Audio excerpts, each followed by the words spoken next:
Hello students, welcome back to HSC Online Audio Video Lectures initiated by Saint Vidya Mandir Junior College of Science and Commerce. Today again we are starting with the Information Technology lectures represented by Mrs. Pramila Adia. So students, today we are going to continue again with the e-commerce and e-governance. Today in this slides you will come to know about the types of e-commerce. What do you mean by trade cycle? How this trade cycle is related with e-commerce and the phases of trade cycle. Okay students, let's move ahead with these interesting topics. Okay students, the first types of e-commerce we are going to study. The first one, and what all things are involved in the types of e-commerce. The most common participants in e-commerce are business, administration, government and consumer. So when we talk about types of e-commerce, there are 3 to 4 types of e-commerce, and today we are going to see who are involved in this e-commerce. When we talk about types, then what all things are involved. Here the most common participants which we can see in e-commerce are the business, that is the organization. Then comes the administration, the government and consumer. The first type of e-commerce that is called as the business to consumer, that is B2C.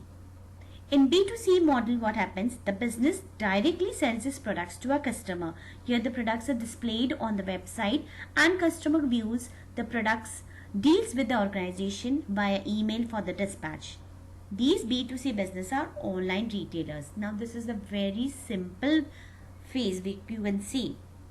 Simple type of e-commerce, that is the first one, business to consumer, that you do generally. What you do is you just search the product, and what you do is you directly place the order to the organization. That means you are directly dealing with the organization. There is no intermediaries in between. There is no one, nothing, no agents in between. Right? Whatever you want the product, you directly approach to that particular company. You can see here there is a beautiful diagram which is shown over here, which will help you to understand this model. You can see here there's a business organization, right? What it does, it gives all its details to its website, plus it gives all the details or directly supplies it to the customer, whatever information, whatever products it has to supply. The customer, you can see here, the customer directly orders it from the website, right? The order and processing has been done through the business organization.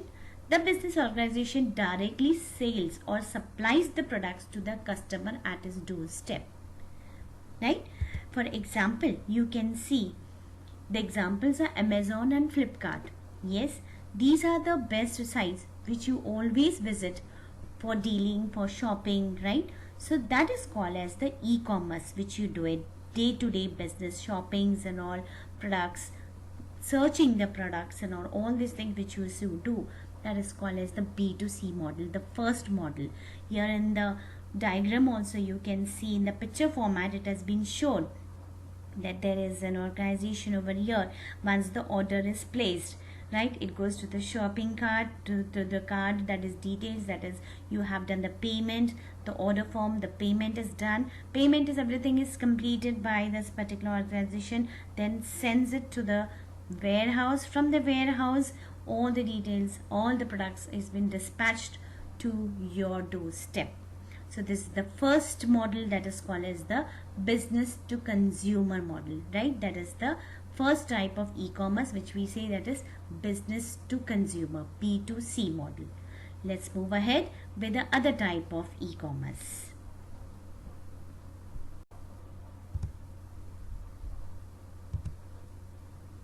Yes, the second type of e-commerce, that is the B2B, that is called as business to business. Here what happens in business to business, in B2B model, the business sells its products to an intermediate buyer who then sells his products to final customer. Here a wholesaler places an order from a company's website and after receiving the consignment sells the product to the final customer who buys from the retailer. Now very easy example is the Tata Communications, that is the network provider. See, to understand this thing, again we have a diagram over here which shows that here you have a wholesaler also in between the organization as well as the customer. You can see that the wholesaler, he sells, right, the business, it sells the products, the organization, the business organization, it supplies the products to the wholesaler, right? Then this wholesaler, what it does, that is, it receives all the orders from the website through the customer. Here the wholesaler places an order from a company's website, right? So what it happens is the business organization he sells the products to a particular buyer, right? That is an intermediate over here, right? That is a wholesaler. You can see the arrows over here in this particular diagram.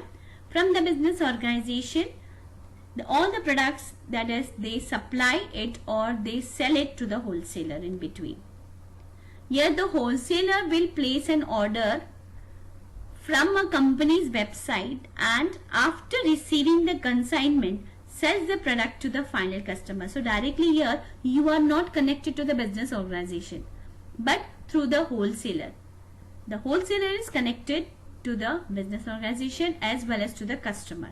So this is the difference between the B2B type of e-commerce. Here the best example you can see is about the Tata Communication Network Provider. Yes, you have a lot of network providers, right? Different types of network providers. So what you do, you don't directly go to the Tata company, right? Or you directly don't go to the network provider. There is a network provider in between, right? Which connects you as well as that particular organization. So this is how that particular wholesaler or that intermediator in between, he sells the products to us or he delivers that particular services to us with the help of connecting it to the business organization. So this is the second type, that is B2B, business to business. Here the wholesaler is also doing a business as well as the organization from where directly it supplies, you get the wholesaler gets all the information, all the business products, right? So here two people are involved in the business and then afterwards the customer gets his advantage. Let's move. The next type of e-commerce is called as consumer to consumer, that is called as C2C. What happens in this particular model? In C2C model, the consumer helps consumer to sell their assets like residential property, cars, motorcycles, etc. or rent a room by publishing the information on the website. Website may or may not charge the consumer for its services. Yes, with the examples it will be very easy for you to understand what exactly we are talking about. That is the OLX Quicker online auction. These are certain websites you can see. You can see again here there is a customer 1, there is a customer 2 and C2C customer. That means what happens is consumers, right? Here we have consumer to consumer. That is, suppose one particular person want to sell. Now you know OLX, this particular app. What you do is, if you want to sell something, you put directly on the OLX. There will be some other person sitting somewhere else, that is the other customer, right? He also approaches to the website. What he does, he want to buy the products, he buys the products from there. So here what happens, the website is just a intermediate, a platform you can say, where two customers do the business. Tomorrow again you can become the product, that is to sell the products. You want to sell the products, you are not a buyer today. Today you are selling the products on that particular website. So this is the easiest way to understand, that is the C2C, that is the consumer to consumer. Right? You can see very easily, that is the website is the connection, right? One customer sells the products, the other customer buys the products. So here both of them are doing the business. Tomorrow the customer who is buying the product can become a seller. He can also put some items or some products to sell, and the person on the other hand can buy. So this is a two-way process. You can see this is called as consumer to consumer. With the example, students, it becomes very easy to understand which type of e-commerce we are talking about. Correct? Let's move ahead. The next type of e-commerce we have, that is consumer to business, C2B. Now in C2B model, the consumers have the products or services that can be consumed by business. For example, the comparison of interest rates of personal loan, car loan provided by various banks via websites. An organization who fulfills the consumer's requirement within the specified budget approaches the customer and provides its service. A blog can be written, example, a blog can be written to improve the sale of products. Now you know that as insurance companies, right? How you approach for a company for a loan. What happens? There's a bank in between. What does the bank does? It gives us the provision. That is how that particular organization can help you to give the bank the loan for a particular product. Right? When you go for loans, right, car loan, personal loan, what happens is through the bank, through the websites of the banks, various banks websites, what happens? You get connected with that particular organization. That is called consumer to business. You can see over here. Again, the website is there. The business organization processes the order, and what happens? The places money for particular services. The customer, it gets the advantages of what? That particular, whatever that particular organization is giving or buying. That is, for example, any loan specifications and all. Right? So we approach to that particular website. In that website, you will get the banks which are connected with this type of organizations which provide this type of services. We are talking about loans and all, so it will be very easy for you to understand what exactly we are talking about, consumer to business, this particular website, right? You can see over here again, C2B, content marketing commerce. Your business organization, again customers are connected with the business organization with the help of a website in between. So this is what students is called as the types of e-commerce. These are the various types of e-commerce which we have seen today. Okay, so in this lecture we have studied a lot about e-commerce, the definition of e-commerce, the concepts of e-commerce, what are the advantages, disadvantages and types of e-commerce. See, it becomes very easy for you to understand because you do online shopping, you do buying and selling of products, but these all things are also termed differently as the types of e-commerce. That is what we studied today. So next time when you log on to such sites or when you do some selling or buying of products, so you will understand very well now what type of e-commerce you are into, what are you doing in this, and what are the benefits, the advantages you get. Okay students, so this is here we end our lecture. So this is about the types of e-commerce. Okay, so we'll move ahead with the next lecture with some more modes of payments, some more importance of e-commerce. Thank you very much. Okay students, so now we have come to this particular slide which says about the e-commerce and trade cycle. Now what do you mean by trade cycle exactly? Now in e-commerce, the trade cycle is a very important part, a very important phase I can say.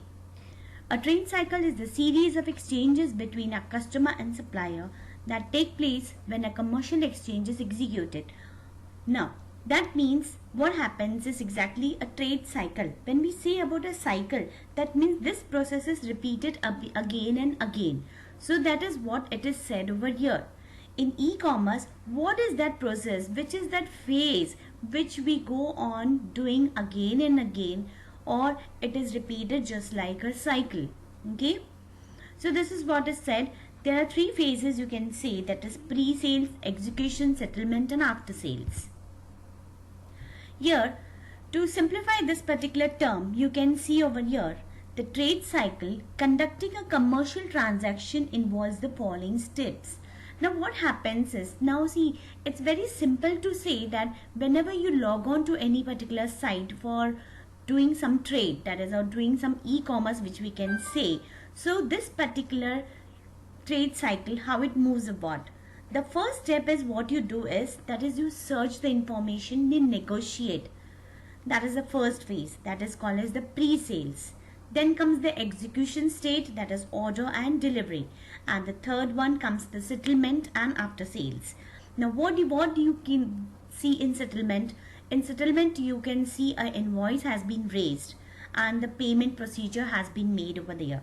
And in after sales, of course, by the name itself you should understand that after sales means it is the warranty and the service we are talking about. Okay students, so this is the main diagram of the after sales, that is the trade cycle diagram, which you have to remember very easily. Here you can see the search negotiation, that is one phase, that is called as the pre-sale.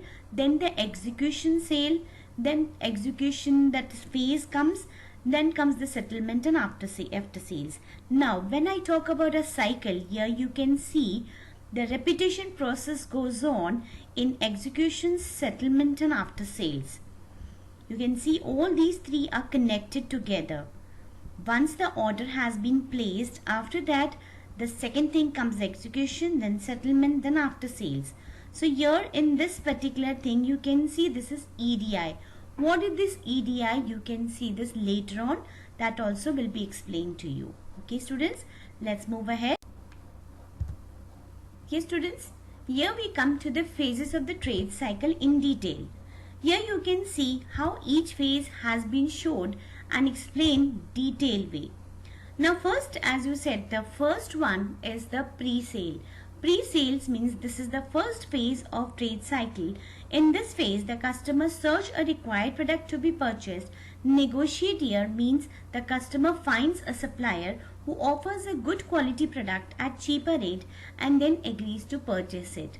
So this is the normal first thing you do it. Whenever you want to buy certain thing, what we do is first thing, that is you search the information. You search the product. After you get the product, what you do is you try to negotiate. Negotiate here means what we are doing, that is we see some other organization or some other companies which are into this product and what they offer us at a cheaper rate, at a lesser rate, again you get a good quality or not. That all things we do it, right? This is the normal thing which we do. This particular phase is called as the pre-sale. Next, in the next sale you can see that it is the execution state. This phase, what it does? This phase consists of order and delivery. Customers send an order for the selected product and after processing the order, customer receives the delivery of the product. Now that is a very normal case, right? That is execution, how this product has been executed, right? That is after you select the product, you order the product, and after ordering, what you do is you wait for the delivery of that product. That is what we do. So this particular state or this particular phase is called as the execution phase. Now come to the third phase. Now when we come to the third phase is called as the settlement. This is the phase where invoice is generated. Customer will receive a bill for the purchased product. That is very simple thing, that is called a settlement. Here what happens is you have searched, you have negotiated, you have ordered the product and the product has been delivered to your place. Now what is the next phase? That is the invoice has been raised. A bill has come to you and you have to now do the payment of that particular product. So this particular phase is called as the settlement phase. The last phase comes about the after sales. Now this is very important student, because in the after sales we come to know that whether really that company is a loyal company which you have seen, which you have chosen, correct? In this phase what happens? This phase deals with warranty and after sales service. In warranty period, the customer will get all the maintenance services free at a minimum or at a minimum cost, right? Here what happens is, if there is any problem with that particular product which you have purchased, what you do is you contact to the customer service. Now here you have to see whether really the company pays you off with this particular services or not, right? If the company is a very loyal company, yes, of course you will get that service at a maintenance cost, free maintenance service, or at a minimum cost, right? So here you can see whether really the customer is satisfied over or not. So students, these were the phases of trade cycle which we have seen. So this is a very important part of the lesson, and or you can say a very important part in e-commerce, that is phases of trade cycle. So here we end about the trade cycle and the e-commerce section, right?